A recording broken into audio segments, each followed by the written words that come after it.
Sitting around the campfire singing songs of yore, playing till my fingers are sore 'cause they always want one more.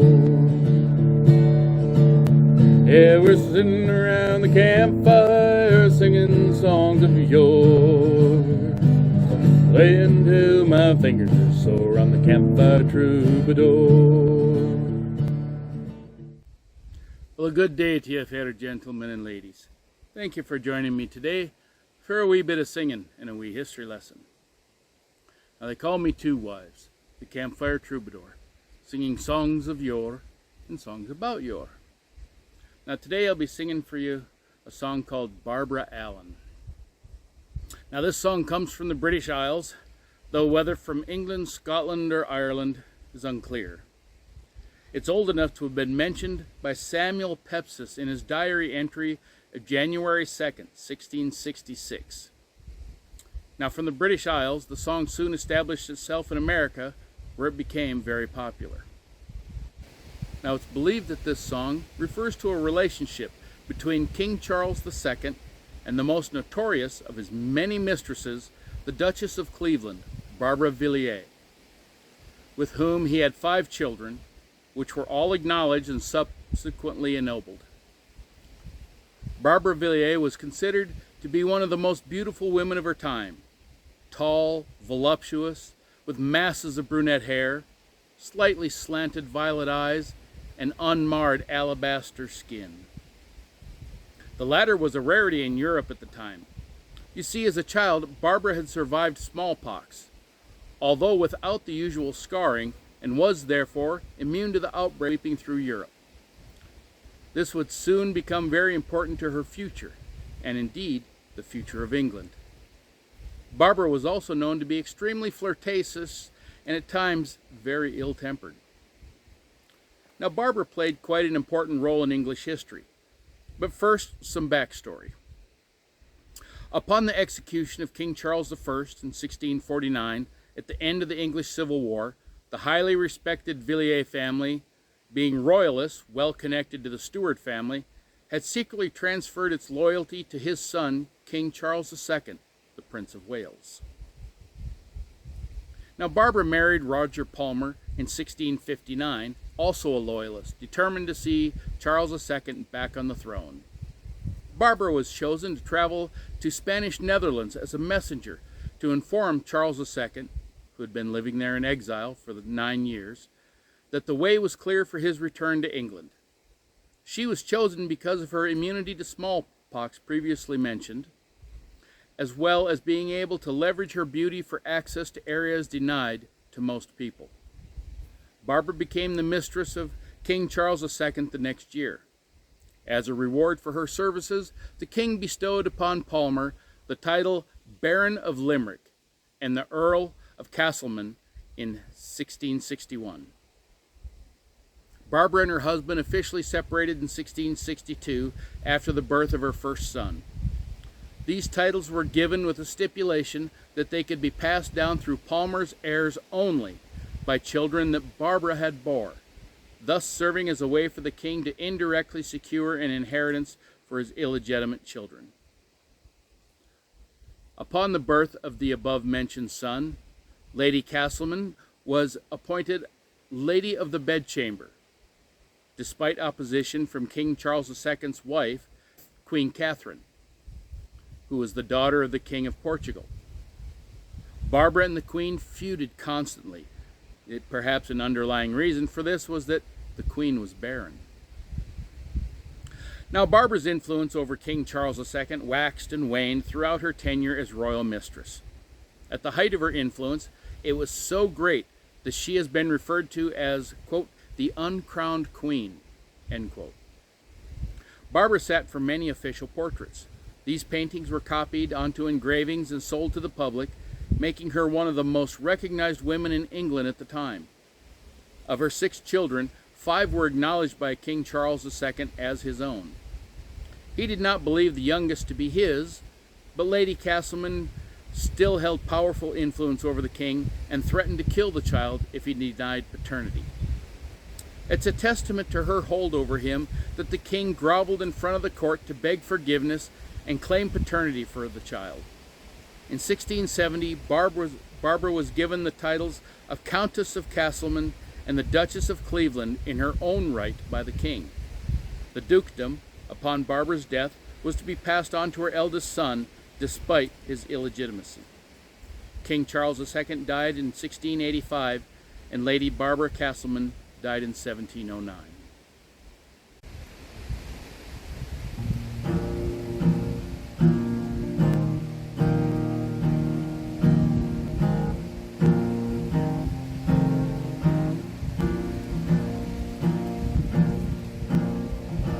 'Twas in the merry month of May, when all gay flowers were a-bloomin', sweet William on his deathbed lay, for the love of Barbara Allen.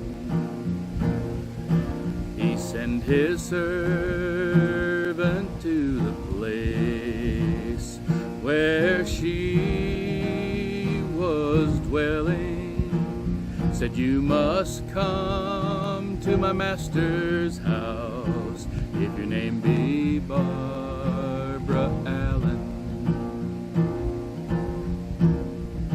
So slowly, slowly she gets up, and to his bedside going, she drew the curtains to one side and said, "Young man, you are dying. I know I'm sick and very low, and sorrow dwells within me. No better, no better, I never will be, till I have Barbara Allen." Well, don't you remember last Saturday night, when I was at the tavern? You gave your drinks to the ladies all, but you slighted Barbara Allen. He reached up his pale white hands, intending for to touch her. She turned away from his bedside, saying, "Young man, I won't have you." He turned his cheek into the wall and bursted out a-crying, "Adieu, adieu, adieu to all, and adieu to Barbara Allen." Now she had no more than reached the town when she heard the death bells ringing, and as they tolled, they seemed to say, "Hard-hearted Barbara Allen."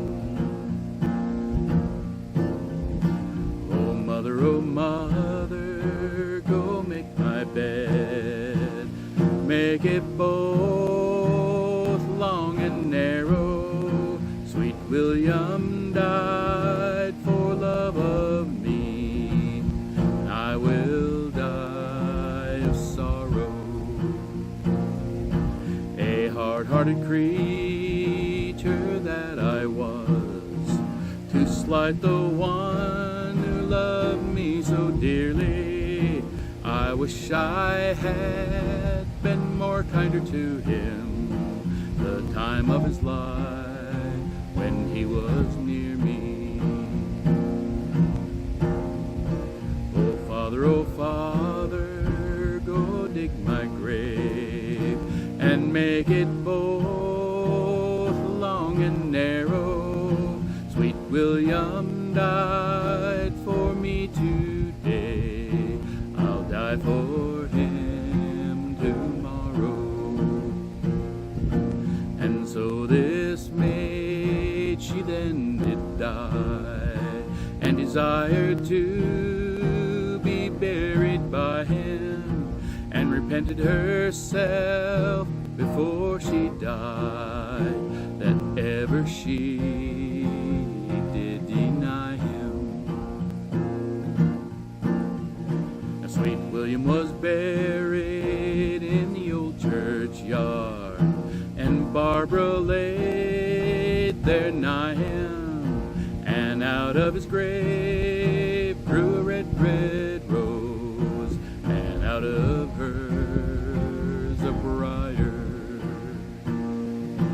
They grew and grew to the churchyard wall, where they could not grow no higher, and there they tied in a true love's knot the rose wrapped round the briar.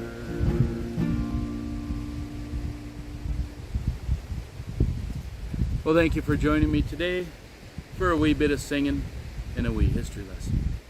I hope you enjoyed our time together and mayhap even learned a wee bit.